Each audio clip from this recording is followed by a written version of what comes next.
All right, I'm starting the recording. Sharing the screen now. Can you see this, my screen?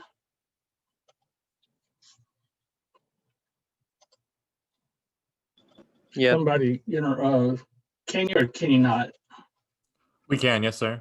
All right. Yes. Great. All right, let's see what we got going today. All right, Morte d'Author means the death of author, King Arthur. But it's a huge, long book. I mean, it just goes on, and I find it practically unreadable in its original. I've tried to read it before, so that's why we got a modern translation. And it's part of the Arthurian cycle. We've been dealing with it for a while now. Nun's priest tale is not, but wife of Bastel is, Gawain is, Lancelot is. And you can see the variety of uses that people made of it, just very different tones. Gawain is a beginning, toward the beginning of the Arthurian cycle, and it's much more optimistic, despite the relative failure of Gawain. Overall, he succeeded. He kept his head on. But when you get to the Morte d'Author, Morte means death. 1485, it's published. What was it? 1453, the printing press was invented. So it didn't take long for the technology to make its way around. And we've been in the medieval period for a while. We had a couple of readings, 3 readings from the Anglo-Saxon period, and what I would call the Dark Ages. The actual historians of the period get a bit miffed, but it seems pretty bleak to me. Then we have the High Middle Ages, where you develop the hierarchy that, the individual chiefs are now knights and they report up the line. And it is that to some degree keeps order. And that is beginning to give way, in part because of the invention of the printing press. I would argue in part also because of the bubonic plague, the Black Death, and suddenly workers are in demand. So many of them have died that I don't have enough serfs to work on my land, so I start hiring away the serfs from down the road. And suddenly serfs have bargaining power and begin to get more rights. The printing press, books were fabulously expensive.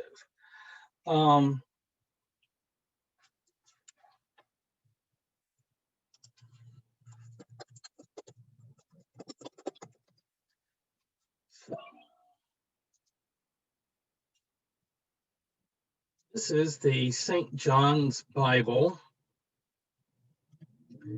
It's a modern, handmade, handwritten, everything in this is done by hand, translation of the Bible. I forget the translation. It's not the King James. It's one of the modern English versions. Anyway, the St. John's Monastery hired the Queen of England's calligrapher to do the work on it, which he did. Now, you see this gold color here? Do you know what the guy used to make the gold color? He used gold. It's gold foil. It's kind of like that foil you get on the chewing gum, and you can peel the foil layer from the wax paper layer. It's real thin, but this is a pricey work. It's 2 feet wide closed, 4 feet wide open by 3 feet high. Very big book, oversized, beautifully illustrated, hand done. Anyone want to guess how much this thing cost?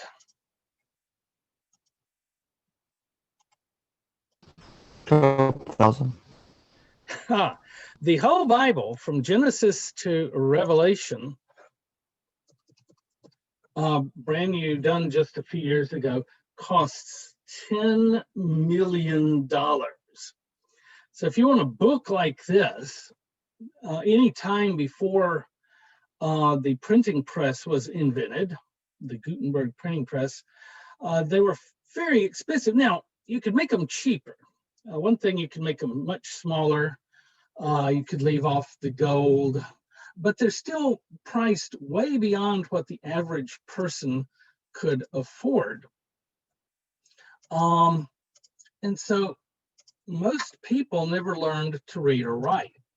And you could transform your relationship to the rest of society if you could read and write, and if you could afford printed material. And so with the advent of printed material, there begins to be, just the beginnings of at this point, a focus on education and people learning to read and write. And the first book people wanted to buy was the Bible, because there were, lots of Christians and they wanted to be able to read it themselves. Morte would come along, though, about the same time as the early Bibles. In fact, earlier than a lot of them, because it was still illegal. So just ordinary, like not your poorest of the poor, but reasonably well off, but not extraordinarily rich people could afford a copy of this.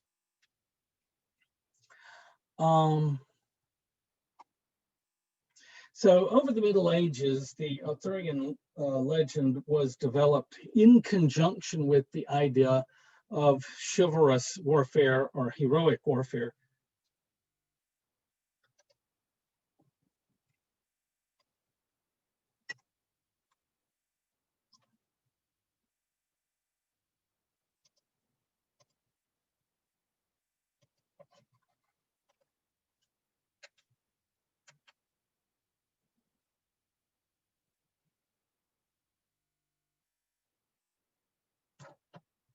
Yeah.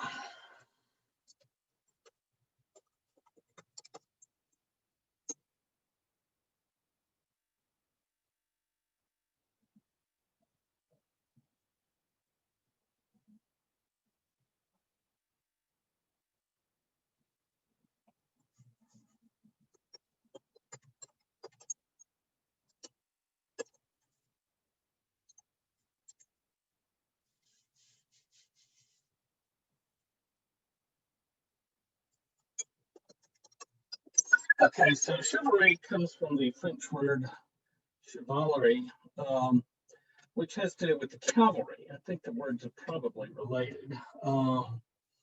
So a horse, fighting on a horse is means that you are rich enough to buy the horse, you're rich enough to buy your equipment. It wasn't supplied to you by the army.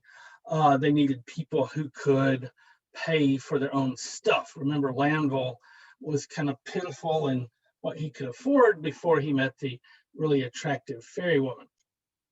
So anyway, you have to have a certain amount of, be part of the aristocracy to be a knight on a horse. And so they developed these elaborate rules about how knights on horses really fought other knights on horses, and also how they behaved at court. So these were embodied in the stories of King Arthur and the Knights of the Round Table. Here are knights behaving, for the most part, the way knights are supposed to. There is a code. You can be the Black Knight, not fighting by the code, but most people, it was very important to them.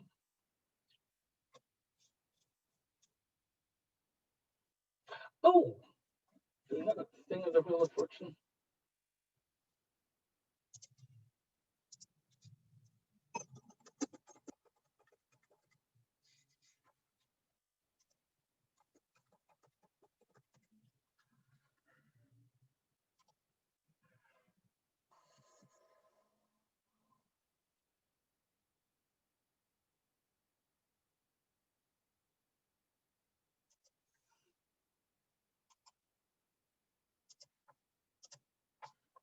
Okay, so there's this. This is the dream King Arthur has. He's sitting on top of this wheel, but the wheel turns over, and that guy's in the middle of falling. He falls into a lake of snakes, and so it's a very bad dream. But it's the idea of fortuna.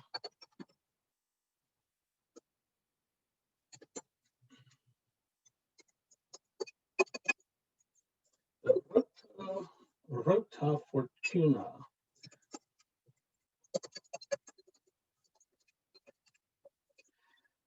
Which is a popular idea in the Middle Ages. It says that you can claw your way to the top, but the top is still a wheel,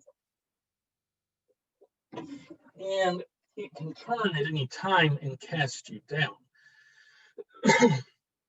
So you can be riding high one minute and cast down the next. And the only real alternative to this dangerous situation is to stay off the wheel altogether. Somewhat like this person. Oh, that person is turning the wheel. There's nobody actually uninvolved with the wheel in this one. But the idea arises, okay, if I don't go to court, if I don't get involved in court politics, if I just stay here at my manor in the country, then I won't get any attention, and none of this up and down stuff will happen. Okay, so King Arthur goes into battle. He fights Mordred, his illegitimate son that he had with his half-sister, Morgan Le Fay, and the son is now trying to become king himself. Which, how did you become king in the day? You waited for your dad to die, or if you're in a hurry, you had to kill him. So the people closest to you in your family are the ones who are most likely to try to assassinate you.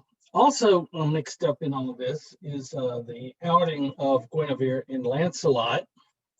Now, why didn't King Arthur figure this out earlier?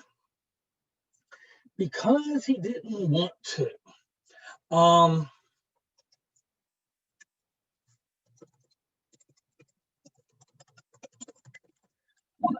of the factors of chivalry, parts of it, was the idea of courtly love.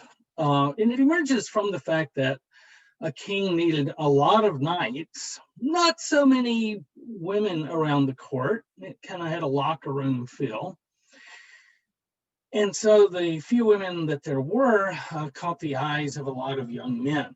And you would show that you had a crush on your lady love by asking for a scarf or something to wear into jousting, and you would be jousting her name, and everybody knew you had a crush on her, but officially it was just a crush and went no further than that.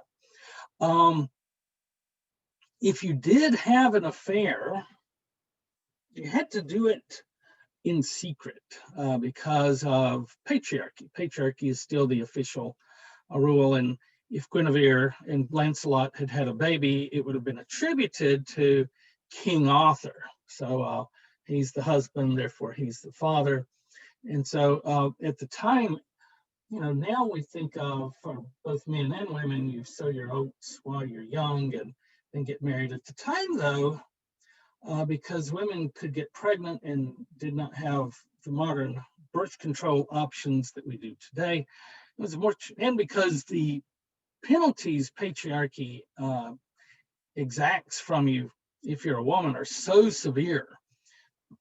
It's always a boys will be boys kind of thing for guys. But it's horrible if a woman has the sex outside of proper marriage. So at least if she gets caught. So they had to be in secret if you did fall in love. Now, we have this understanding today, for the most part, most of us think that when we get married, it will be because we're in love for somebody. But if you're the upper class in the Middle Ages, you got married because your dad told you, go marry this person. It's good for the kingdom. we're going to establish a link between our families. Now we will be allies because we are now related by marriage. And so these loveless marriages resulted in a lot of adultery on the side. Men could be a lot more open with their affairs, especially if it wasn't with a proper lady. But women had to be circumspect. And so this courtly love tradition was a tradition of adultery carried out in secret. And so Lancelot and Guinevere are the model for courtly love. He's been in love with her forever, but they're both satisfied with it being an affair. She's not going to leave King Arthur, but this only works as long as it's a secret. And so some of the other knights discover it. Lancelot defends Guinevere with trial by combat. So nowadays you go on trial, you present evidence. At the time, okay, you committed adultery. Lancelot says, well, I'll defend her, the boyfriend. And he's the best knight. So anybody that comes up against him, he's going to kill. That's how he's going to prove her innocence. It's a very different mindset. So this blows things up. It's really obvious that they did commit adultery. And King Arthur is very upset because it's really hard to find a really good knight. Queens, they're guys lining up to marry their daughters off to King Arthur. But Lancelot, he's irreplaceable. So you see again, and this is Arthur saying this, not me, that this was very much a martial court. It was focused on warfare. In these side dalliances, Arthur kind of turns a blind eye because it keeps both of them out of trouble. Yeah, they're having an affair, but I don't want to know about it, and I'm going to do everything I can to ignore it. Because it maintains the status quo. Lancelot is still in his court. And once he's caught, no longer does he have Lancelot fighting by his side. It makes defeat much easier. Although he kind of wins, but it's a mortal victory. So let's talk about what happens as a result. He's wounded. And there are two versions of what happens to Arthur. One is that he dies. And the other is that he's carried off, is it to Avalon? I think the island of Avalon. Look it up.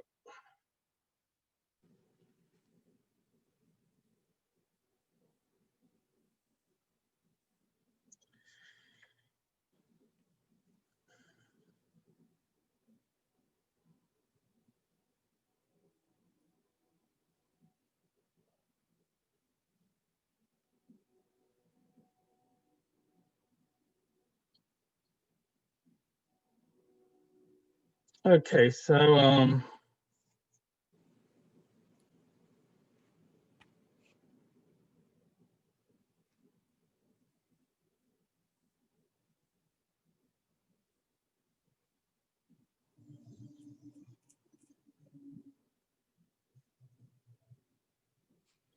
maybe it's not Avalon. It is an island, though. I thought it was Avalon. What are y'all coming up with? I think it is Avalon's the place they take him after he gets mortally wounded. He either dies, or in another version, they take him to get healed, but he has to stay half dead, half asleep, with the possibility that they might resurrect him later. Yes, he's going to show up if we ever need him badly enough. And you'd think Hitler would have been that time, but no, we're still waiting for him to come back. So he's on the island of Avalon healing. And of course, the three ladies that take him off are also Faye I think Morgan Le Fay is associated with the island as well. And she might have been one of the ladies. I can't remember. So that's what happens to Arthur. He's carried away to rest up, or he's dead. And I want to track forward Lancelot and Guinevere. So what happens to Guinevere?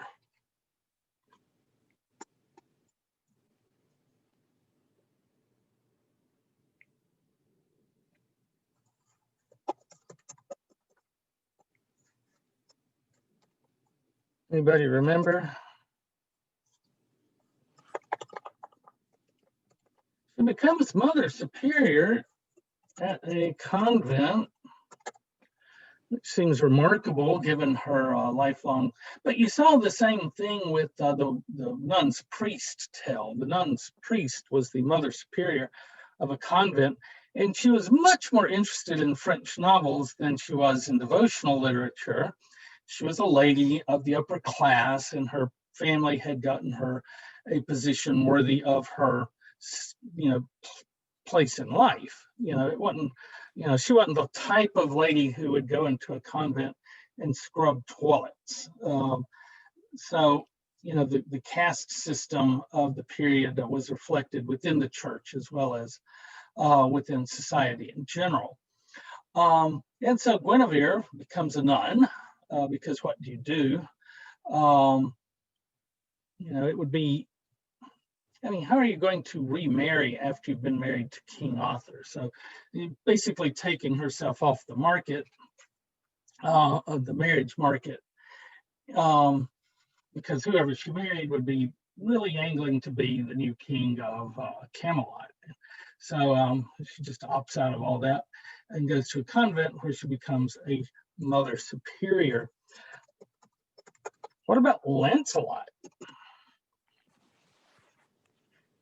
Doesn't he become a friar or a monk or something? Basically, and how does he die? He basically kills himself and making him become sick. Right, and how does he do that? Doesn't eat, doesn't really drink much. Right. So anorexia, today we have anorexia nervosa. I think it was called holy anorexia.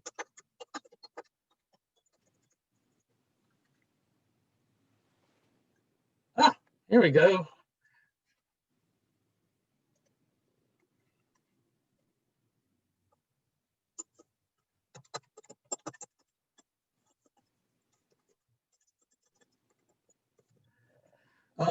Anorexia mirabilis. Now, mirabilis isn't holy. It literally means something to be wondered at. We get the idea of the miracle, but it could be any wonder. So wonderful anorexia. So we have a different, interpretation of anorexia today, where it's a psychological thing that mostly, is for younger women, not middle-aged men. Especially in America, middle-aged men tend to look like me. We have too much of the eating going on. But there's a theological reasoning behind anorexia mirabilis. And it is this idea.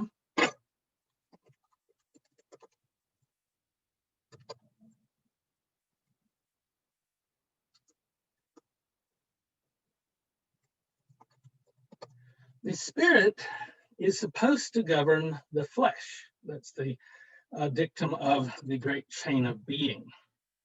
And so there are all these days where you, in Catholicism, mortify the flesh. In fact, Carnival means farewell to flesh. Ave is farewell, and carne is flesh. So on one level, during Carnival, you don't want people generally to die, right? So you have periods of relative fasting, and then, but they come after periods of relative feasting so that you can make it through the fast. So I'm eating my last turkey leg. Well, they didn't have turkey, goose leg. Do you eat goose legs like you do turkey legs? Anyway, you're eating everything you can to say farewell to it during the period following that.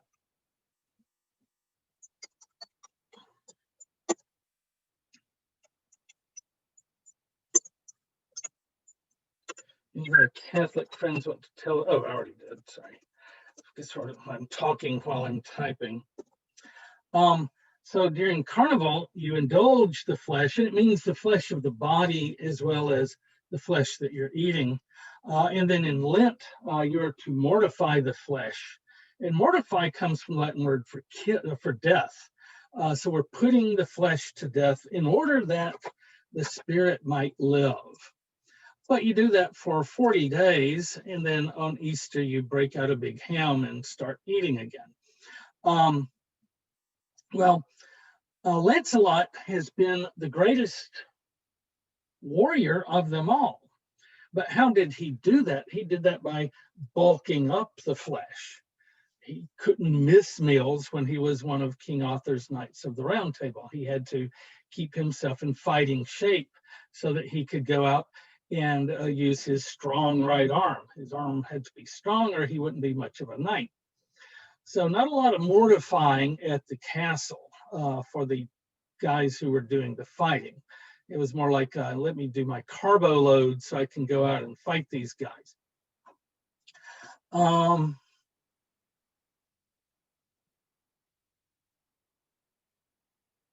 can't remember the book, or if it was real or a story, but this king was upset over the death of somebody. Oh, maybe it was the Iliad. Yeah, I think it was Achilles wanted everybody to fight fasting out of their grief for Patroclus dying. And I think it was Odysseus who spoke up and said, well, you can fast. The rest of us are going to eat because we got to go fight. None of that fasting nonsense before battle, dude. So now that he's no longer actively a knight, his last great battle is going to be with himself, and that is with his flesh versus his spirit. Lancelot has always been a man of the flesh, right? Literally, he needs the body, the flesh, in order to do his job. But it's also the flesh that brought him down in his carnal relationship with Guinevere. And so now he wants to mortify the flesh to prepare his soul for heaven. And to that end, he literally starves himself to death. Okay, does that make a little more sense?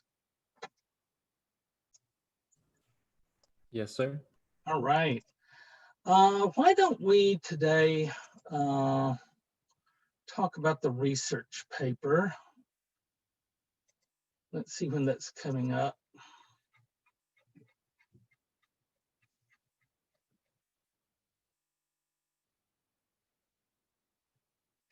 Yeah, I mean, it's not too early to talk about it, right? All right, so research paper for 210, 211, and 212 is basically built on the model of the research paper that you do in English 102, except that it's half. So whereas in my 102 classes, it's 10 pages, 10 sources, for this class, it's 5 pages and 5 sources. So it's half of your regular research paper, because it's not primarily a research paper writing class, but this will keep you in practice for upper level classes around the school. So I have full notes and lectures and videos for the research paper here. If you look in the grade box and click there. I'm not going to re-explain the thesis, But if you're confused about a thesis, what is a thesis? It is a simple declarative sentence stating the point you're trying to prove in your paper.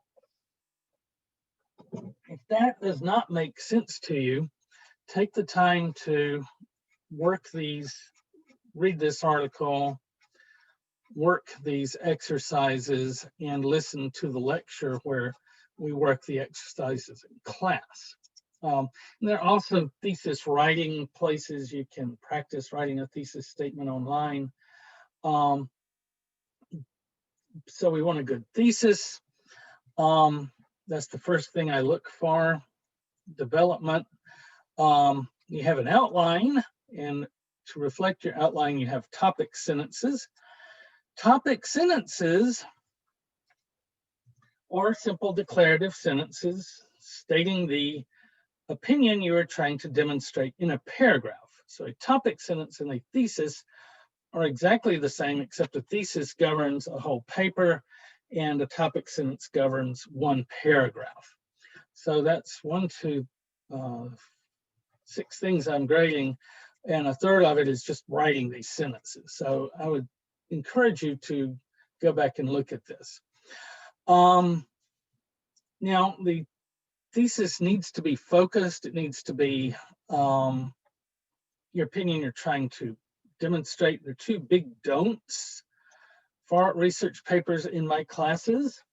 Do not give me the biography of the author. It is a very alluring, especially if we know who the author is, very alluring kind of thing, drawing us in, but don't do it. There are better biographies out there. I can read them if I want to. I want your analysis of a story or poem, and don't retell the story. Seriously, don't. I don't want a summary. If your paper begins at the beginning of the story and the middle is on the middle of the story and the end is on the end of the story, you are retelling. You can't make above a C, and you might not even make a C depending on the other stuff.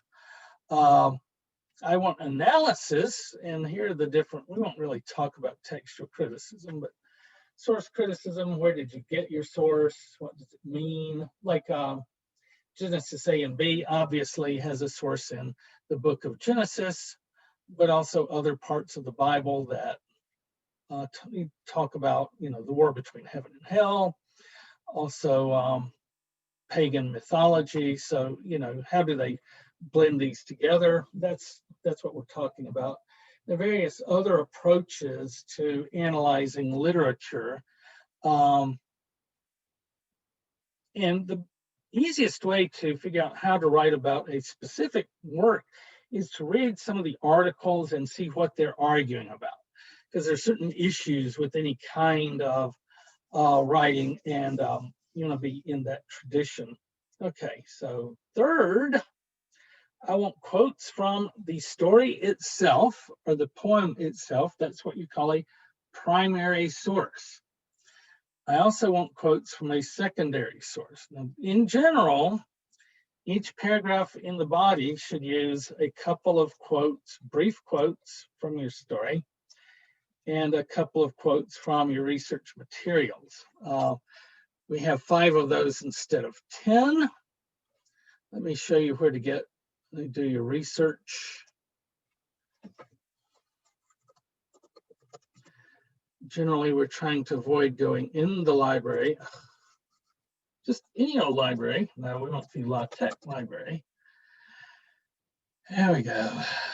Databases, A to Z. Well, let's start at the library so you don't get confused. All right. So here's the library page. Go to databases. And then the one I like and the one I recommend is JSTOR, which is short for journal storage. So generally speaking,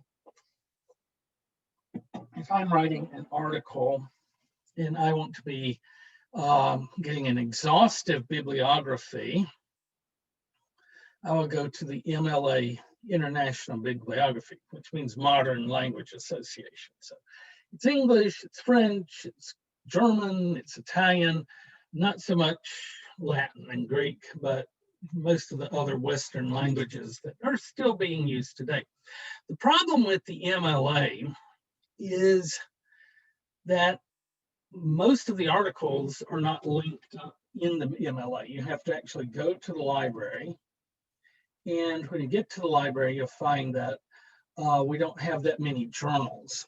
And journal storage solves that by, it lists fewer articles, but every article it lists is actually in the database, so you can find it.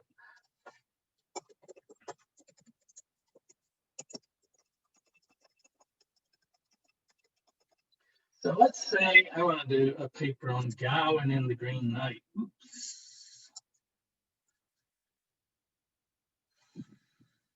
Let's see if this works. Wow. Now, probably, 2,900 of the 2,950 are just other stuff. So usually the best stuff will be at the top.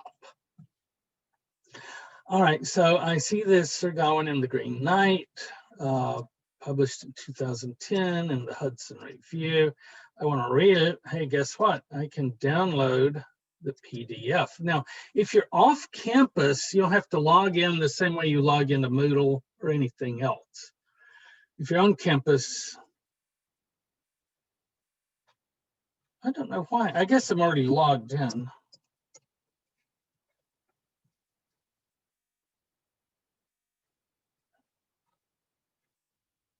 Well, this just looks like a translation. So, yeah, not so helpful.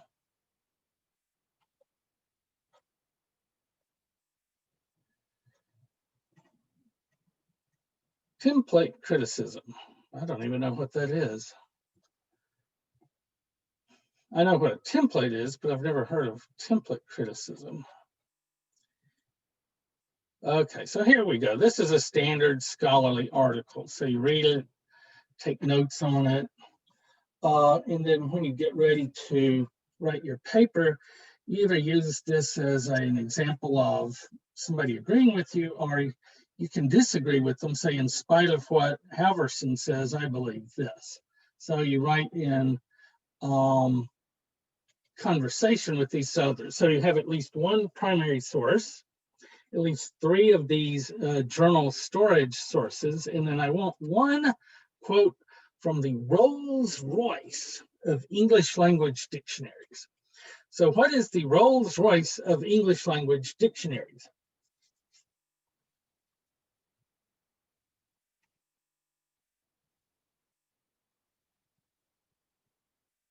Oxford. Ah, my God, very good. How did you know that?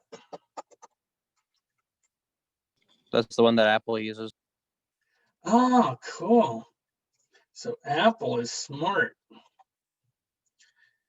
So this is the Oxford English Dictionary, one copy of it, all 20 volumes. You can buy it for $1,500 or so.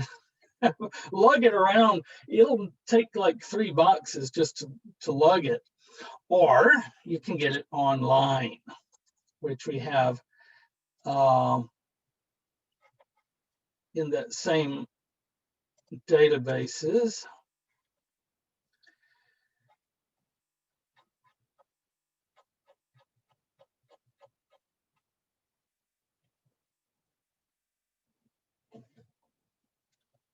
So again, you'll have to log in if you're off campus, and I guess I didn't because I've already logged in. I don't know. It seems to remember me these days. So let's blow this up a little bit so you can read it if you got a small screen. So chivalry, you want to show all of the quotations.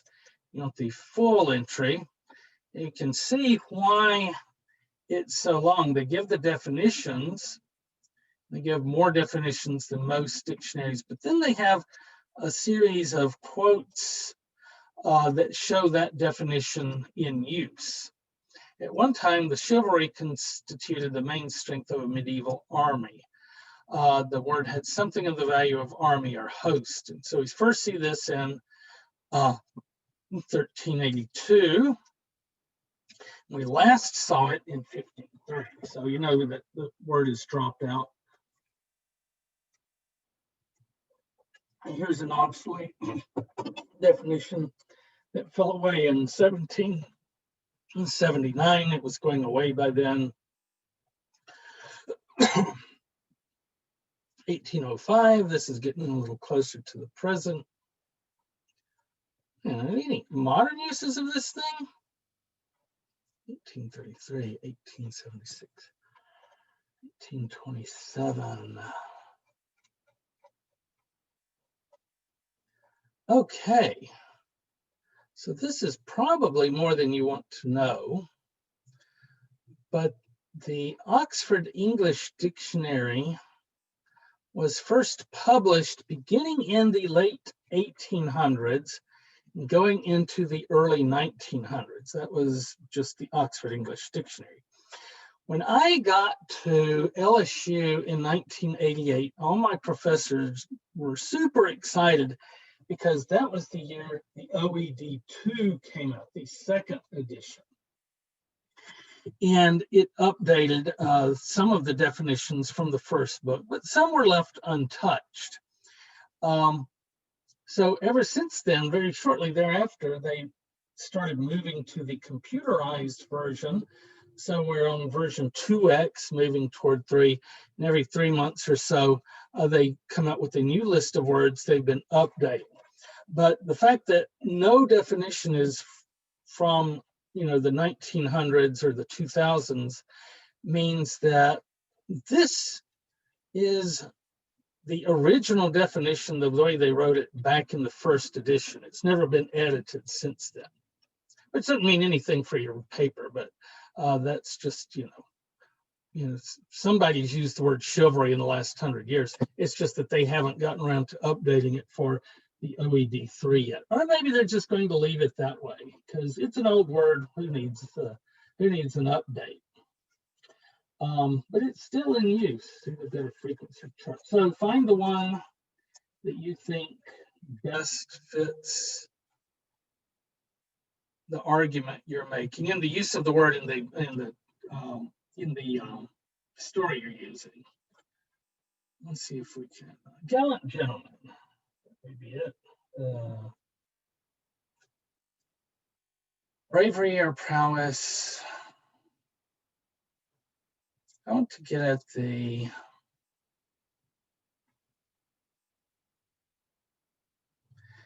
here we go. The knightly system of feudal times with its attendant religious, moral, and social code, usages, and practices. So I think this is more what I was meaning when I talked about chivalry. The brave, honorable, courteous character attributed to the ideal knight. Disinterested bravery, honor, and courtesy. Chivalrousness. Okay, so we're getting into the range of words that goes along with what we've been talking about. All right, so primary source, story you're talking about. 3 secondary sources from JSTOR. It needs to be a good source, so don't go to Papers R Us. It's not exactly cheating, it's just not a very good source. Don't use Wikipedia. Use a vetted, peer-reviewed journal, and you can find these at the library in JSTOR. So you need to have some ability to locate and use good sources for papers going forward. So you're not just reliant on the first 5 things that come up on Google. Okay, so secondary writing, the story, and grammar. This is just basic good writing and basic good English. So let's grade a paper. Here's the sample research paper on Slaughterhouse-5. 1 point. All right, so let's bring this home. Imagine you've got an old, worn-out professor that doesn't want to go on an Easter egg hunt when he's reading these research papers. Where am I going to look for the thesis? And I'm not going to look very hard. I mean, the introduction, right? Right. The last sentence introduction. The last sentence or the first sentence. It's usually one of those two. And that's the first two things I look at. Now, let's set up to grade this. That's not right. I've regraded it since then.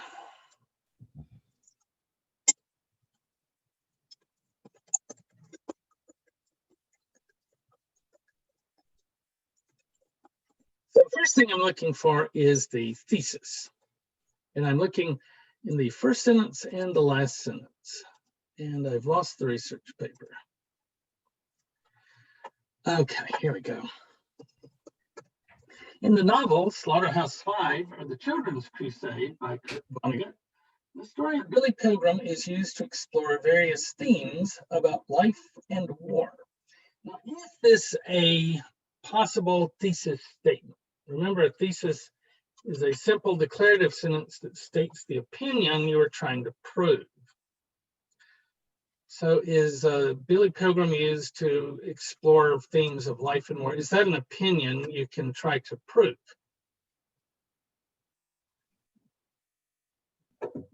Yeah. Yes, it is. Is it a good thesis? Now, this is a little more problematic. You'll want to go back through my exercises because for me, a good thesis is very narrow. And the problem with this thesis is kind of like Hitchhiker's Guide to the Galaxy, you know, life, the universe, and everything. When you talk about too much, you don't, you know, can't get really into the nitty gritty for any of it. So if it's that,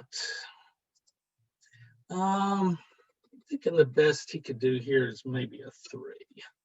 It might also be a 2. I have to think about it. So A is thesis. Now, let's look at the last sentence and see how it looks. Vonnegut uses Billy as an example of the possible dangers of believing in predestination and quietism. Is this a potential thesis statement? No. Actually, it is, and it's much better because it's much narrower. Do you see how various themes about life and war is a huge topic?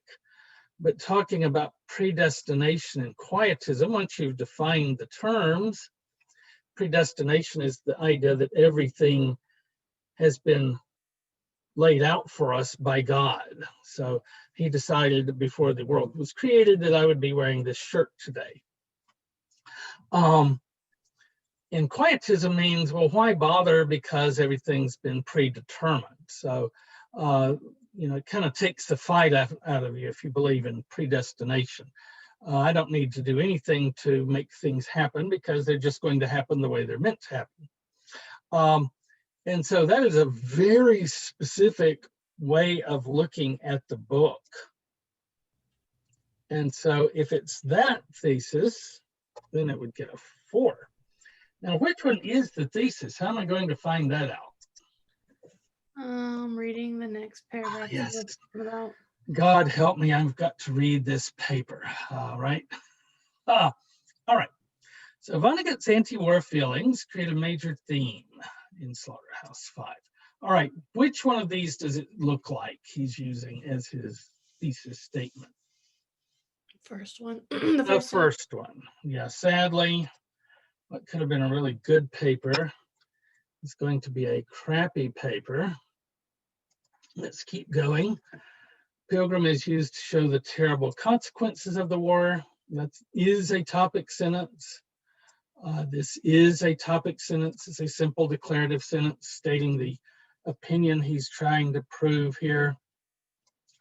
Vonnegut uses other characters to portray his anti-war theme. I didn't realize for a while, because remember, I'm reading this fast and I don't want to just bog down in it. Another character used by Vonnegut is Roland Weary, and I didn't realize he's basing it on this. Another character used by Vonnegut to portray his anti-war theme is Roland Weary. So it is a topic sentence, if not terribly well worded. Most blatant anti-war discussion is in the opening between Vonnegut and O'Hare. He uses his characters to express his anti-war feeling. Bombing and death. Finds his own explanation for the bombing and death of so many people. So he is putting in topic sentences. So it's not a 1, but they aren't always great topic sentences, so it's not a 4. I would pretty definitely give that one a 3. Have to read on to the end of it, but I don't want to drag you through the whole thing. All right. So if he's writing for me, he knows, which he isn't. This was a departmental paper written for somebody else. But my rule of thumb is 2 quotes from the story and 2 quotes for secondary sources in each paragraph. Now, the way I figure this out is by counting the number of quotes. Then I go back and read it to see how well argued it is. Is he, are you working in this as, as part of a well-argued paragraph? You don't want to just list 4 quotes. You need more than that, but you need at least that. So here in this paragraph, we have 1 quote by Vonnegut. Here we've got 1 quote by Vonnegut. Here is another Vonnegut reference. Quote by Vonnegut and Mary O'Hare. 2 quotes, first time for 2 quotes. All right, so is he failing to quote the story at all?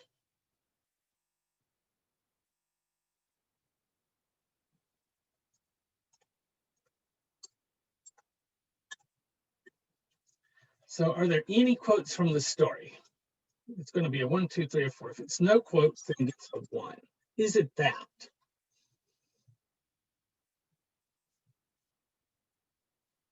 He's quoting from the story, right? The Vonnegut Yes, guy?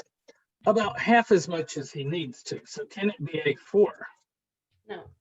No. It's either a 2 or a 3. We'll have to go through the whole thing to see, how most paragraphs have at least 1 quote. Only 1 paragraph had 2 quotes. And he's kind of half-assing it, so he's going to get a half-ass grade. All right, let's just check for secondary sources.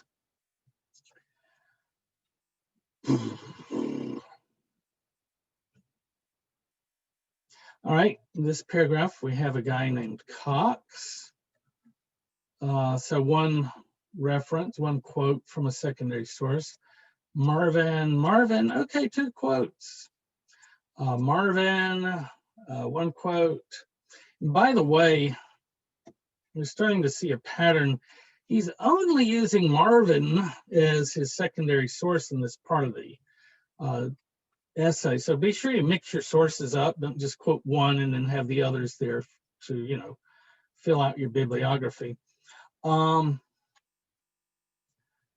So Marvin 1, none in this one. Lundquist, we finally get somebody who's not Marvin. Only 1 there. None here. All right, so again, it's not 0. So, most of these paragraphs, he gets in at least a quote. So it's not a 1, definitely not a 4, probably a 2 or 3. And then it's okay. The argument flow is all right. And the grammar is mostly okay. All right, so let's say, I think I would probably give that a 3 to reflect on it. So 3, 6, 8, 10, 13, 16. Is that a 63? I need to decipher that.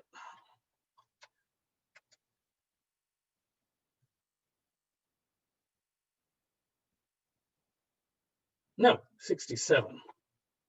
Some of you math people should have been able to help me with that. All right. 3, 6, 9, 12, 18.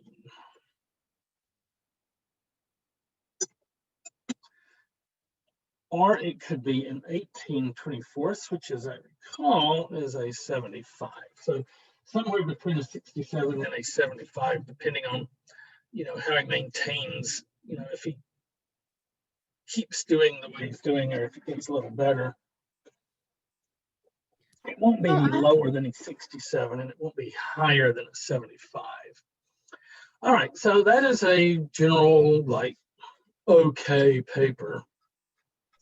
If you like C's. Now, how can you do better? Follow the guidelines. Now, he didn't have these guidelines, which is, he's probably a better writer than that. If it had the guidelines, he'd have been able to follow them. But I'm looking for a specific type of research paper. Now, the other thing is that paper is much longer than yours. Yours is only 5 pages, but don't make it 4 in a line. It should be 5 full pages of a well-reasoned argument. Let's take a look back at this. I have a question. Yes, proceed. The 3 primary sources, One said primary source. Okay, so only one, but you want us to use it at least twice in a paragraph. Okay. Right. So wife of Bath, then you quote from the wife of Bath twice in a paragraph. Or you could quote from the wife of Bath and Jerome, if you wanted to use one of the sources she used. Okay, and I'm guessing we can't really use 2 stories, can we, since it's on an argument, is it? You could compare and contrast, like the vision of knighthood in the wife of Bath versus Lanville. So, the young knight in Lanville is very much kind of passive. He's, he's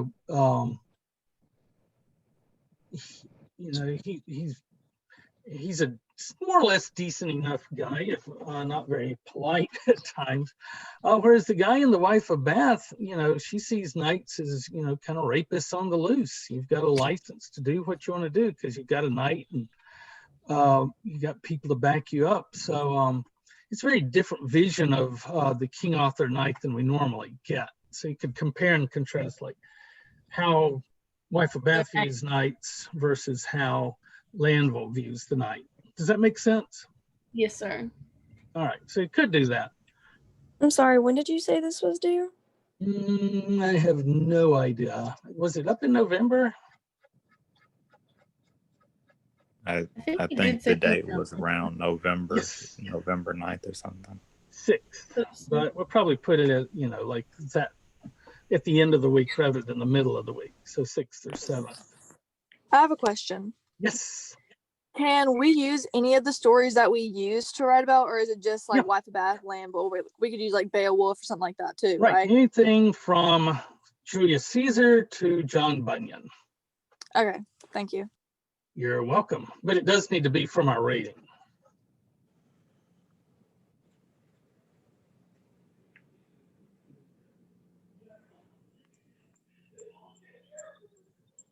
So yeah, we've got some Shakespeare, Romeo and Juliet, Julius Caesar.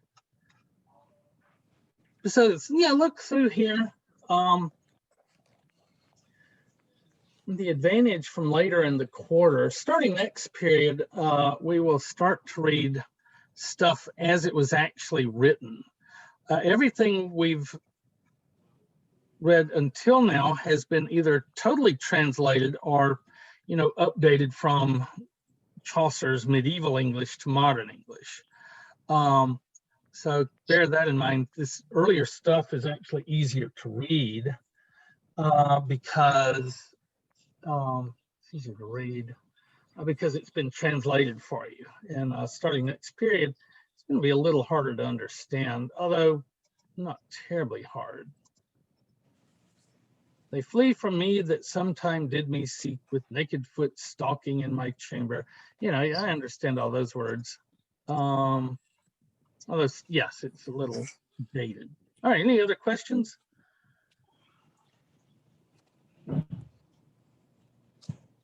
All right, so I won't keep you for your groups, but is there a group that needed help? I think there might have been. Yes, sir. It was my group. What group are you? Group 6. All right, any other groups need help? All right, well, everybody but group 6 can leave. And group 6, I'll try not to hold you too long. We're already after 11. By the way, someone had a question in chat. Oh, yeah, chat. Let's see if I can figure that out. I mean, like if you're doing, the question is, do we need to read the full story / poem to write about it? I would suggest that it kind of depends, like Morte, nobody's going to get through that. It's a beast, it's huge. But if it's a shorter work like Gawain or Beowulf, I mean, Beowulf, you can probably skip the asides. You know, he goes off on tangents a lot. So yeah, use your judgment when it comes to that. And try not to bite off more than you can chew. That's the biggest mistake of these papers is, you know, it's only a 5-page paper, which would be a couple of pages in a journal article. So you're not going to explain life, the universe, and everything. It needs to be narrowly focused. All right, anything else?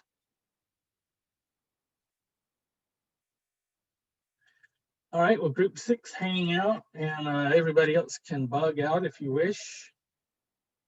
I'm going to stop sharing my screen. All right, who from group 6 wants to share your, oh, let me set that up, hold on.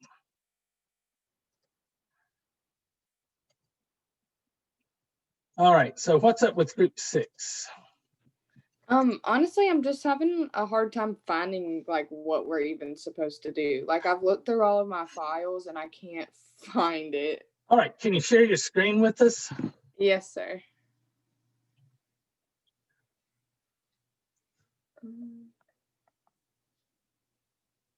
At first, we're just trying to set it up, and then we have to figure out what exactly your group does. And I don't know until I look at it myself. Wow. Okay. What is this? I'm on an iPad. Really? Okay, I'm not sure. I've never tried to edit this in an iPad. Can I record Remember this? I got that app, the Go Co-Edit app? Yeah. So y'all working in Huey Long? Yes, sir. So I'm gonna go to my Dropbox. Oh, I am going to record this so that if we figure it out, other groups will be able to use their iPads to edit. All right, go into text. Okay. So far you have downloaded the, you've accepted the crap. So far you have set up a Dropbox account using basic Dropbox, the free one. You have accepted the files I shared with you. You have installed the app on your iPad, and you have installed Go Co-Edit. Yes, And sir. that's just one of the editors that'll integrate into Dropbox so that you can edit Dropbox files on Go Co-Edit. All right, so click into 210.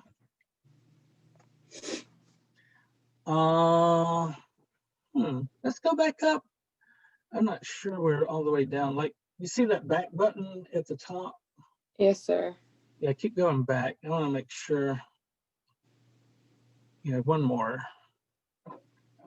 Okay, so that's what you see from your root, from Dropbox. So it looks all right. It just threw me for a minute. Okay, click into 210. Text 210. All right, now Rice double-huey_long.html. That is the file you actually edit. So open that that one. up. That's I what don't think we're in Go Co-Edit though. We are in I'm in Dropbox. Am I supposed Right. to be in Go Co-Edit? Right. You have to tie Go Co-Edit into that. All right. So go up to the hamburger at the top left. It's the 3 lines. It looks like 2 buns and a hamburger. Okay, so we've already set up, I think we did it the other day, to remotely link into Dropbox. Do you remember doing that? Yes, sir. Okay, click on 210. Ah, okay. Okay, texts, 210.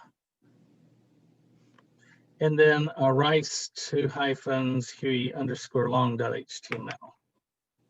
All right, there's our file. Now the thing about iPads is that you can only kind of look at one thing at a time. There's no way to put those side by side. So scroll down. I can split screen on here. Can you? Well, let's do that. What do you need me to put on here? My Dropbox? Yeah, we want to open the PDF that's in the Dropbox. Okay. Or maybe you just leave that one open. Okay. All right. Okay, so scroll a little down under the True Story of Huey Long. Yeah, right there. And then do the other one so that you're at the same spot. The Go Co-Edit. I did not know that iPads would do that. How do you do that? It's just with the new update. Okay, so scroll up a little bit. Now look at the first several lines. This book was produced in EPUB format by Internet Archive. Line 109 were scanned. Line 111, Internet Archive. Line 113 created with Abby to EPUB. And then 115, we get to the actual Huey Long. So let's delete. I'm not sure what this offset is. Okay, delete from line 104 to line 114.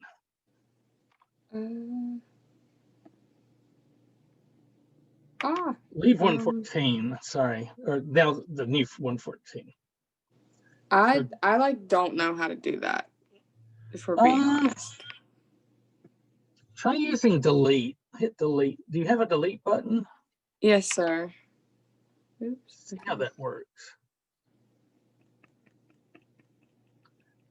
That's pretty good.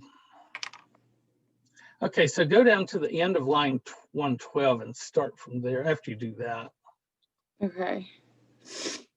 Now, it might be easier for you to work in tandem. Is an iPad all you have, or do you have a computer? There we go. Okay. So my computer is actually broken. So, it might be easier for you to collaborate with somebody on Zoom. Yeah, keep deleting all of that back up to 108.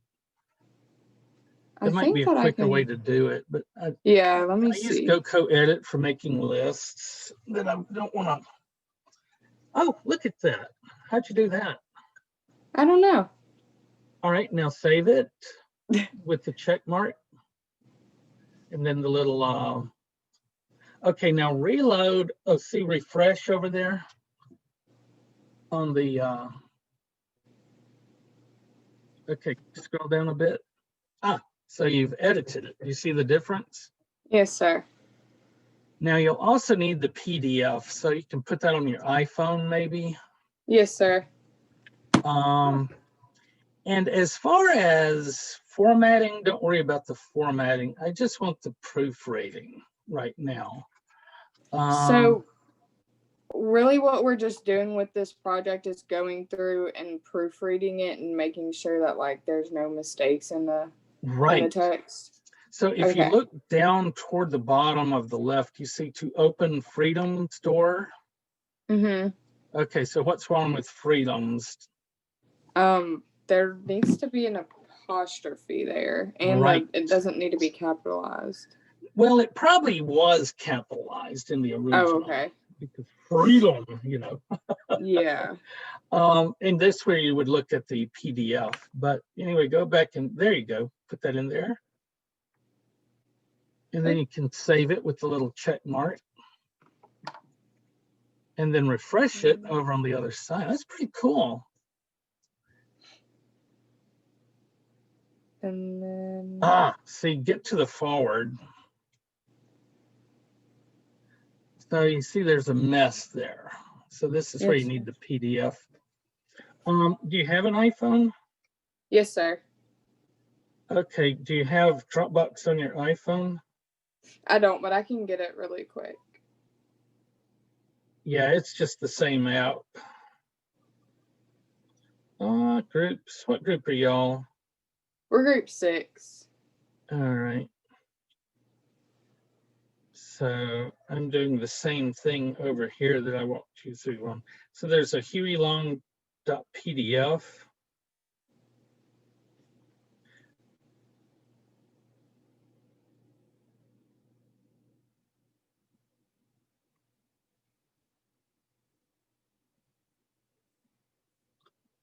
I'm going to have to stop. I'm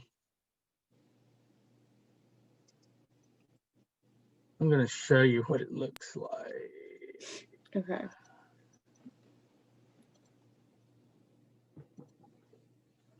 Now you know I'm literally in the closet so I don't disturb the rest of my family. So you see how it looks on the iPhone? Yes, sir. And then you can blow up the page you want to look at.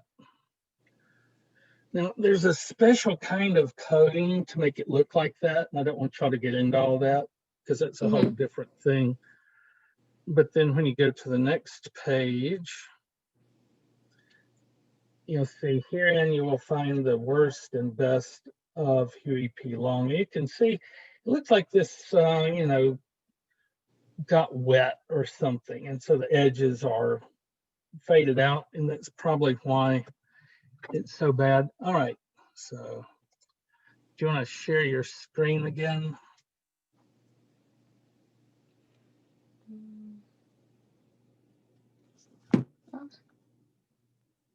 There we go. Screen broadcast. My Dropbox is being weird, so I'm trying to sign in on my phone, but I think I'm going to have to do it later. Yeah, so This is where collaboration comes in. So what I'm seeing under forward is herein. So you see that first word? Yes, sir. All right, go and correct it in your text and you go co-edit. So that's right here. Line 146. That first word should be herein. Would be what? What is here in Herein? Oh, okay. So you just put. Yeah, delete all that other stuff. No, it's all one word and it's capitalized. You don't need to delete all that. Wait, stop. Stop. Oh. What is happening? Let me undo it. Yeah. Okay. So the first word is capital herein. Good. You is the next word.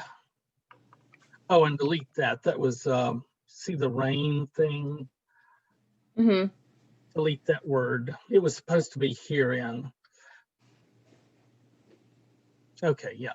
And delete vous, which was supposed to be you. Okay, herein you will find the worst and best of. And that of got, yeah, there you go. Those are the edges of Huey P. Long. Oh, P. Long. And this is all on that PDF. Yeah.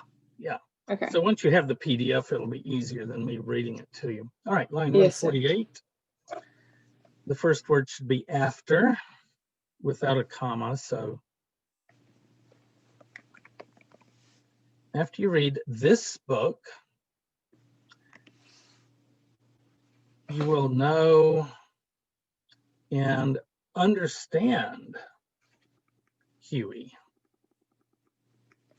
to take out all that other stuff.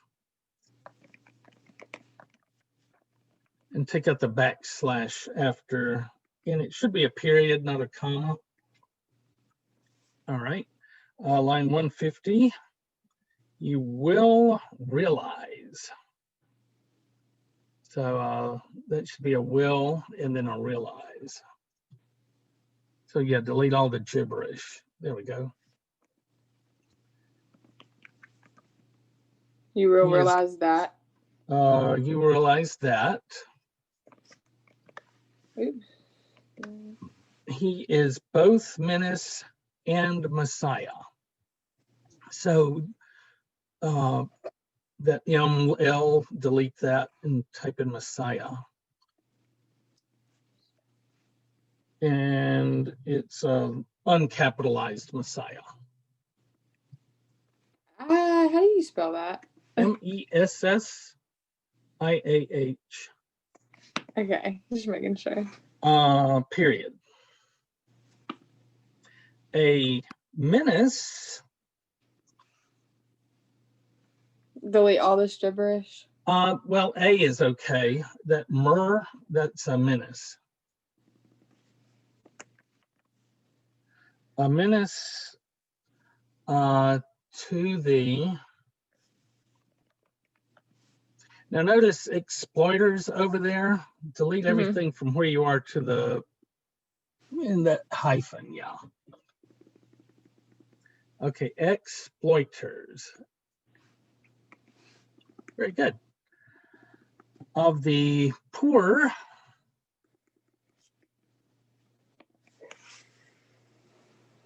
and a Messiah.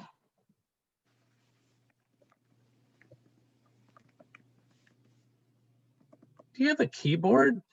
Yes, sir. And Bluetooth with it or something? Yes. Cool. Okay, delete Messiah. I mean the second one, the mess. And a Messiah for the forgotten man. All right, 152. When you have finished,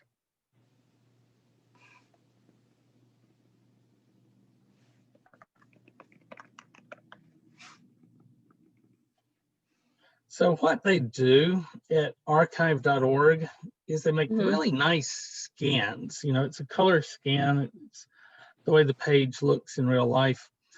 But then they run it through what's called OCR, optical character recognition. And for an old book like this, it just comes out horribly and nobody proofreads it. So we're the first humans to proofread this text, which is why it's so horrible. But it's pretty straightforward, right? You're just, yes, sir. You get what you're doing now, don't you? Like, you know. Yeah. And let's finish this one up and then I'll let you go. Okay. When you have finished reading this book, you will forget the frivolities and remember the great achievements.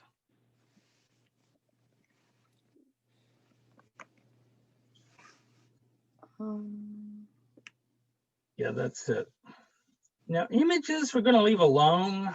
I'll fix those later. That's what you have in 155 to 157, so, and also 163 to 165. But you can delete that 160 and 162 because obviously that's just gibberish.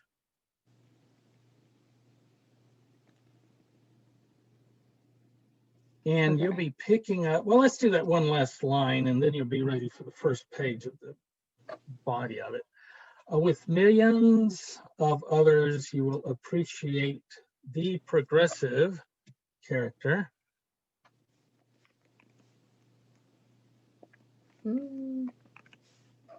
of this new genius of statesmanship.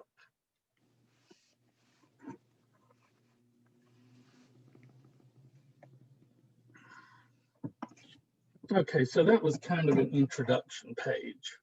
Yes, sir. The forward, and you'll go down to, And you'll notice that some of these are hard to read, and you have to do your best to just guess what the word might have been. Like page 4, it says, id, the worries and troubles of doing all the work and sharing all of the wealth. It could be and. Mm-hmm. Could be amid. I would guess and. Being dictator also means jumping around the sovereign domain from rish, which is broken off. So you'll fill in parish because it says parish to parish, which in ordinary commonwealth means from county to unti. Oh, that must be county. So do you see what you'll be doing? Yes, sir. So it's a bad, you know, it's probably the only copy of the book still left, and it's got a lot of, you know, it's degraded. So it's called making a emendation. It's actually a thing. A lot of the older books, that's what they do all the time. Okay, save it and let's see how it did. Okay. So go over to refresh. All right, scroll down. So that's all we've fixed. Except after Huey Long, there's a parenthesis. Let's get that. Okay. It's going to bother me.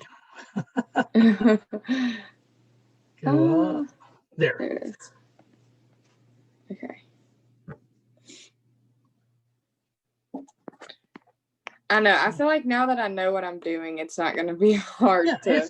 It's not hard. It's kind of annoying, and you've got an exceptionally bad copy. So I just want you guys proofreading. Okay. There are other things that other groups do, but they're usually further. This is the first time anybody's ever looked at this. So, you know, just take your time, get as far as you can. You know, you won't get as far as a group that has a really clean copy. Let's finish the forward. Go scroll down just a little bit. Yeah, see, so all of that's fixed. So we've already fixed 2 pages. Okay. All right, any questions? No, sir. All right, well, I will see you next time.